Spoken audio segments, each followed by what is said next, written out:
For the past 45 years, I have dedicated my life and my whole career to finding the root cause of disease.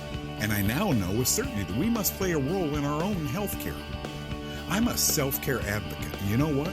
Every time you change your diet for the better, exercise, or swallow a nutritional supplement, so are you.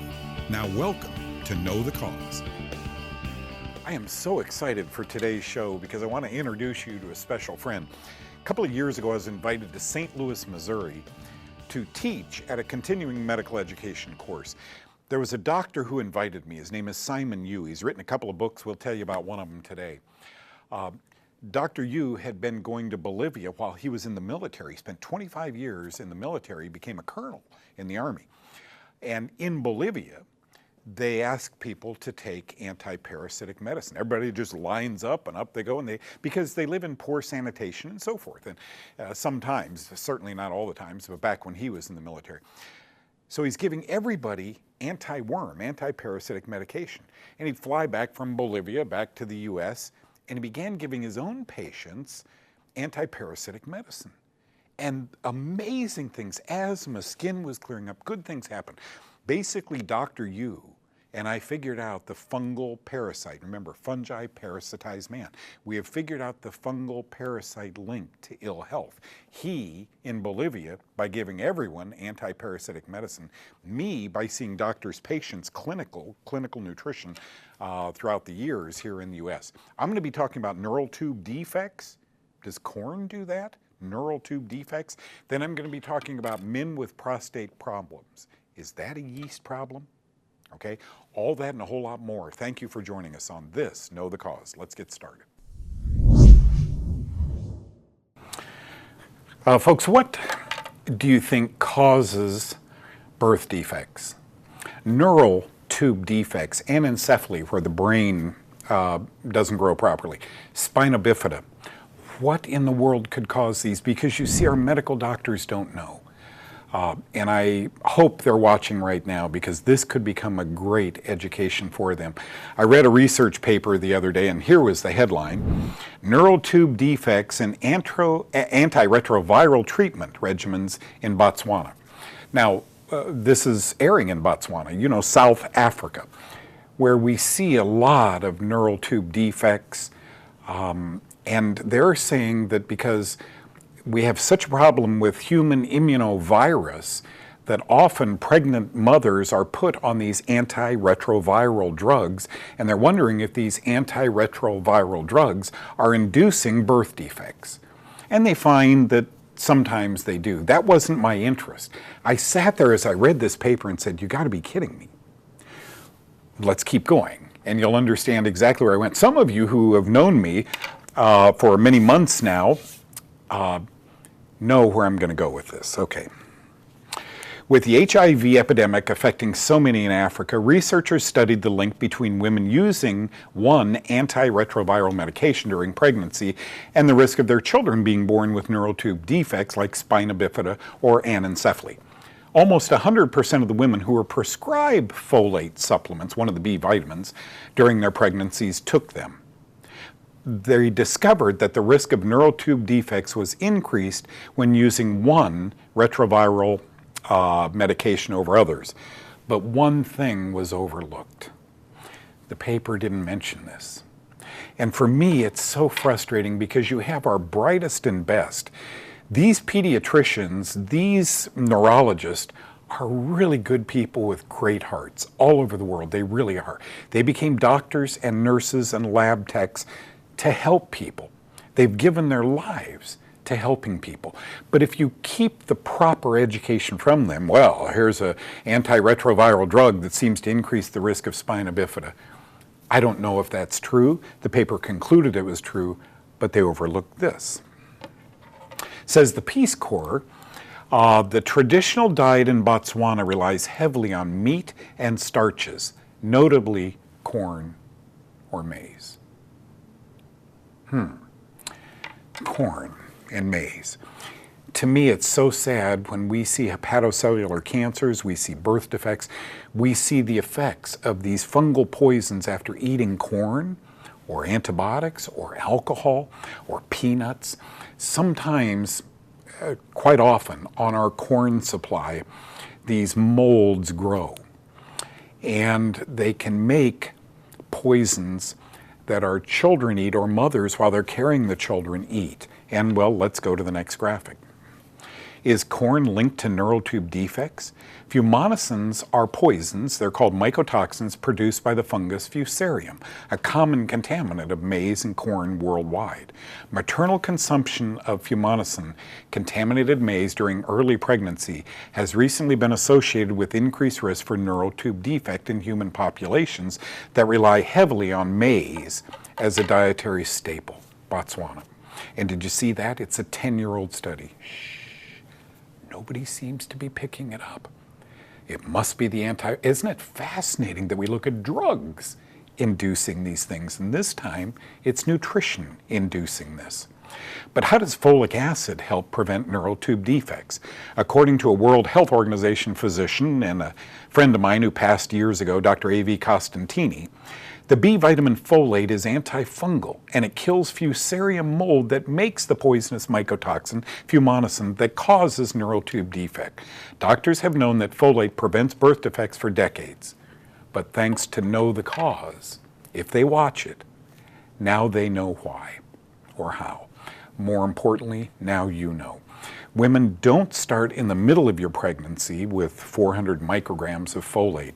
At the beginning of your pregnancy, when you first know you're pregnant, start taking that B vitamin called folate and take enough of it. Your doctor will go over it with you.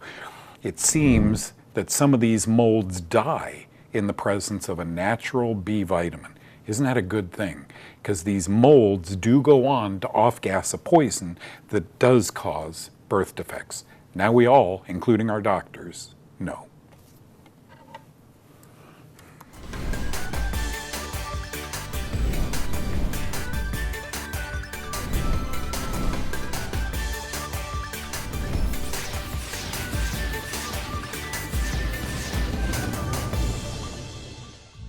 Oh, excuse me, it still hurts.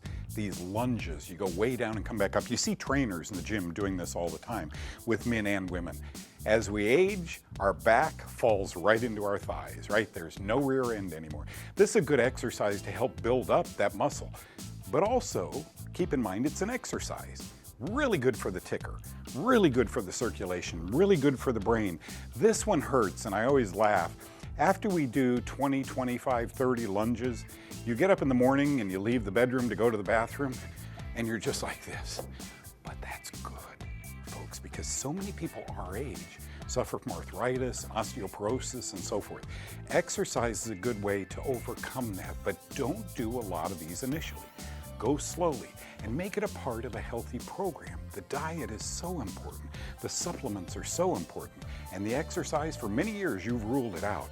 You're going to become addicted. Good for your body, good for your brain, good for the ticker. These are called lunges.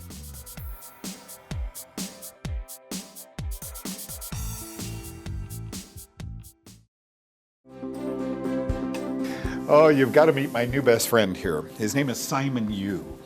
I attended a conference in St. Louis, Missouri here not long ago, and I had heard of Dr. Yu, and I got to meet him and shake his hand and learn what he did. And folks, it's simply amazing. So I'm going to try, you know me, I'm going to try and zip that and let him talk to you. Let me just tell you, he was a colonel in the military, in the Army, went to Bolivia, and his world changed as a medical student in the Army in Bolivia. Welcome, Dr. Yu, and thank you. Well, thank you. The book I can't put down. It's called Accidental Blow-Up in Medicine. You can get it. It's inexpensive, but the education is worth thousands and thousands in money saved from medications and doctor's visits, my humble opinion.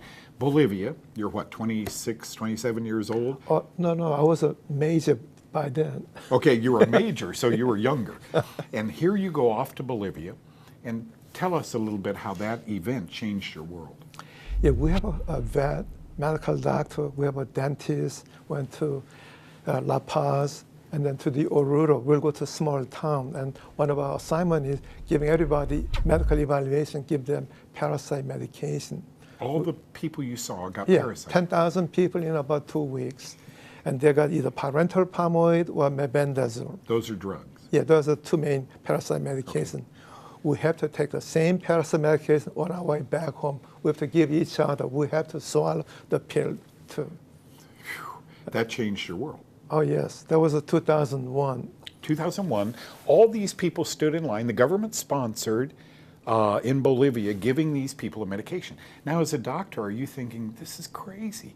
Not everybody needs anti-parasitic medication. Well, you know, whoever designed this program, we're just following the orders. Right. And give everybody parasite medication. And you know, unless they change their sanitation, they'll always get the parasite back. Okay. But when I came back, that's how I changed my practice. Before that, I never really used parasite medication because when I checked, nothing shows. Right. But I did use natural parasite remedies with some moderate success, like IBS, using black walnut, wormwood, clove oil. Those are the classic Halder-Clark's parasite remedies. Yep. Yep. With the moderate success. But when I came back from Bolivia year 2001, I started using actual prescribed parasite medication. And there's a quantum change in patients' response. Not only their IBS gets better, I had these too many stories of, by the way, my asthma went away. By the way, my chronic fatigue went away. My fibromyalgia went away. My MS, the lesion disappeared. The cancer patient became all of a sudden stable. And I don't know, so many stories like that, you know. It's just, it blows your mind for me to believe myself, and I cannot really claim it. So I wrote it as an accidental cure. That was my first book. What a great name, by the way. Oops, we cured him. And folks, what he's talking about here is, in Bolivia, everybody takes, because hygiene is bad, you know, everybody takes an anti-parasitic pill. They stand in line, take it. Now, when you got back to the U.S., you said, well, that was fun. I got my paycheck and everything's fine. But as a doctor, you begin to use anti-parasitic. It can't hurt you. Maybe people do have worms, he was thinking. One of the worms, one of the parasites that infest we humans, I've been talking about with you for a long time, fungus. How many patients in America now do you see, and here he's an internal medicine specialist, and unlike other internal medicine specialists, he's looking now for other things. In 100 patients that come in to see you, how many of those have a parasite or fungal infection? I would say at least 80 to 90% of the people will have parasite and fungal problem. But those are the people who's been sick for many years. They're not average people who's feeling well. So my population is sort of a bias because they're sick people. Yeah. And they've been to so many doctors. I got an email from a woman the other day, 42 doctors, and her symptoms persist. And I said, well, certainly they've looked for parasites. No, they haven't. And if they do a stool test. Is that accurate? No, I have not been doing it for the last 25 years. I've given up on it because it doesn't show. It can be actually misleading. They may say there are some, but the real parasite might be in the pancreas, or in the lung, in the brain, and you will not treat the correct parasite problem. Sometimes you can see ova in the stool, but what he's saying is these parasites, folks, can live in the vitreous humor in your eye. They can live in your brain. They can live absolutely everywhere. How do you, here's Simon Yu, MD, internal medicine doctor, working at a big hospital. Here's the Simon Yu I know and love, MD, internal medicine. How do you treat patients differently, beginning with that first visit, than you would have if not for this Bolivia? It's a God thing. If not for this Bolivia revelation, how do you treat patients differently today? You know, the difference is that I use meridian system. That's 5,000-year-old, I would call new disruptive technology, looking at deeper level. And you reveal those information that there's no way you can get it through modern science, go beyond X-ray, beyond standard tests. And they'll tell you which direction to go. It's like a guiding map for me. The meridians? Yes. Mm-hmm. Do you look in people's mouth and see root canals and amalgam fillings? I do exam, but you cannot tell by looking at it. Okay. You look at through the meridian system. If there is a problem, I look at the dental X-ray. And now I'm trying to push and go beyond the X-ray. Right now, CT cone beam is considered gold standard. And the question is, they pick up way too many problems. So 4 cavitation or infection is there, maybe 2 out of 4 is bad. but so some people go through unnecessary operations. So this is a dilemma I deal with, trying to train not only physicians, but also the dentists. When I attended your conference, I loved that there were half physicians, half dentists. Yes. And that was an eye-opener for me. So what are these meridians? Does this tooth really mean something's wrong with my liver? Well, my liver? The book defines what the meridians, he talked about clove oil, and he talked about wormwood, and he talked about black walnut, these herbs that can help kill these worms. The book is a must-read. It's called Accidental Blow-Up in Medicine. Its author, Simon Yu, a dear friend, has joined us today. Do pick that book up. Start the education process right now. Dr. Yu, thank you. Thank you. Very good.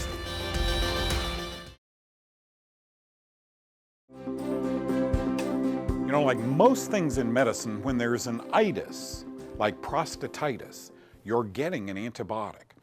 But the pendulum is swinging, folks, and especially men watching this right now. I'm going to do a little 5-6 minute segment on prostatitis. First, let's look at the symptoms. And I know every guy in the audience is going to be going, ouch. Okay, let's watch. Let's go. Okay, so we have a problem. As we age, our prostate seems to get bigger and it seems to swell.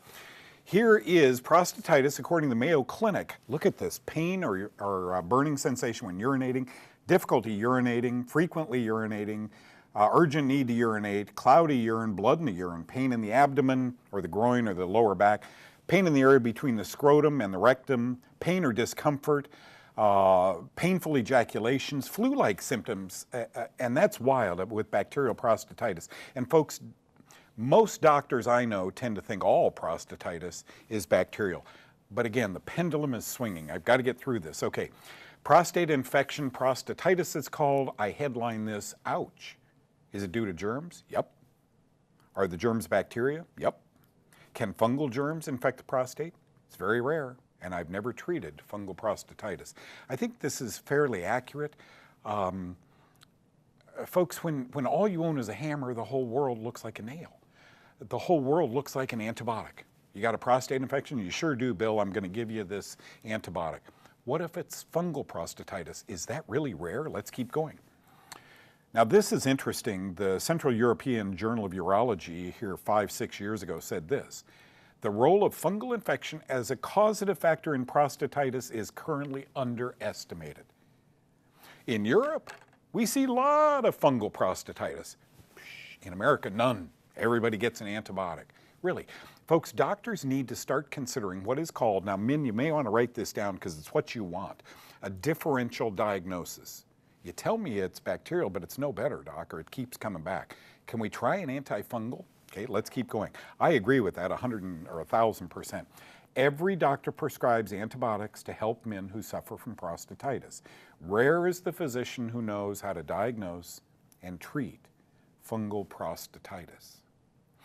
And this is no different. Look, I bring you these shows about every itis, ringing in the ear itis, bronchitis, rhinitis.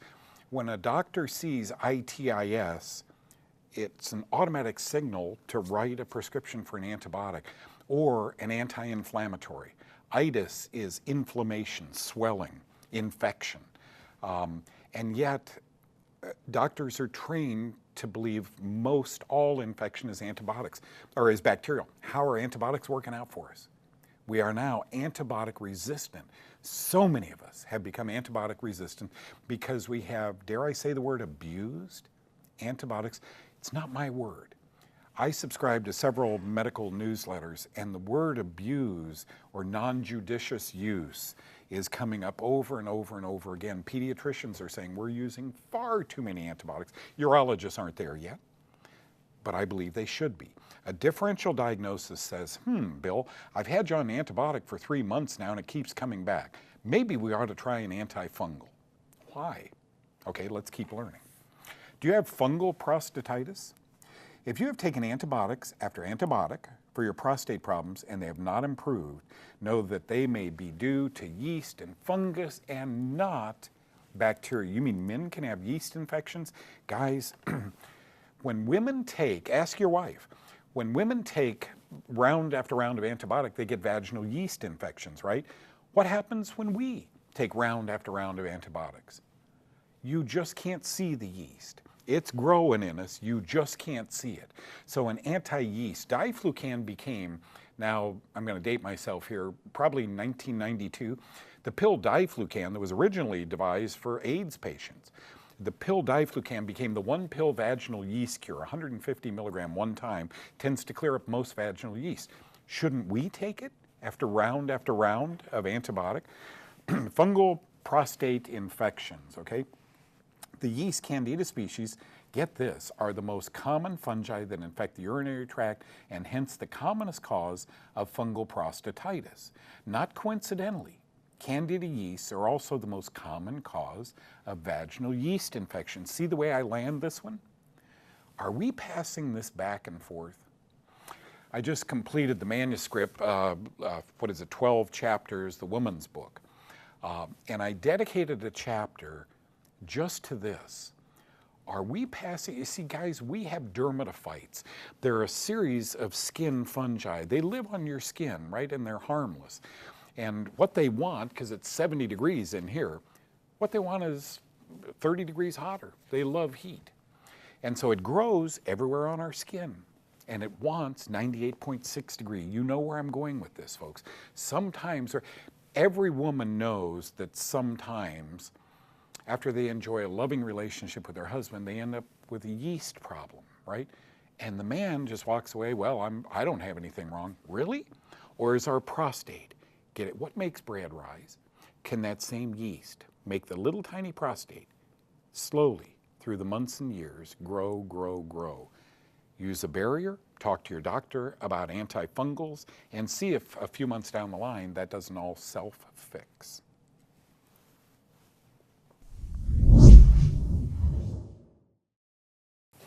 So what'd you think? Isn't that an amazing show? Dr. Richard Ablin wrote a book, The Great Prostate Hoax. This book, he was the doctor who founded the PSA antigen in 1970. I was in Vietnam in the war in 1970. Didn't know him, just met him 5 or 6 years ago. This book is an amazing book that tells men and their wives, please think through PSA testing, right? Prostate-specific antigen, if it's not even prostate-specific, because you see pregnant women who don't have prostates can have elevated PSA levels. If the name isn't right, how good is the test? I'm not telling you not to take it. I'm just telling you to think about it, okay? So thank you so much, Dr. Yu, for coming in. Amazing experience. Can you imagine a physician going through all that medical training, 25 years in the military, and then realizing, wow, I wonder if most maladies that we suffer globally from have to do with fungus. Fungus is a parasite. This kills parasites. The medications, the wormwood, the black walnut, the clove oil that he talked about are natural. You can go into a health food store and buy these to eradicate parasites in your body. And by the by, those happen to kill fungus also. Isn't it amazing, folks, how he a long time ago and I a long time ago discovered the same things, and here we are on the set of Know the Cause. And then finally, neural tube defects. Amazing that some foods, maize and corn especially, you have to be careful when you're dealing with some of these disorders that are foodborne. God bless you, folks. Great to be with you today. Take care. Bye-bye.